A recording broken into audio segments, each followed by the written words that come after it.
நீயும் சேர்த்து ஆணவம் கொள்ளாதே. யார் என கேட்பார் துணிகரம் கொள்ளாதே.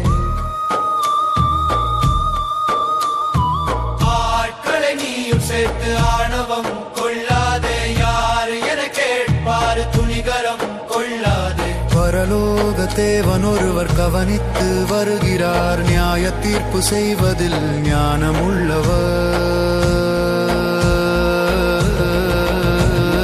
பணத்துக்காக பரிசுத்தம் இழக்காதே. பதவிக்காக பரலோகம் இழக்காதே. பணத்துக்காக பரிசுத்தம் இழக்காதே. பதவிக்காக பரலோகம் இழக்காதே.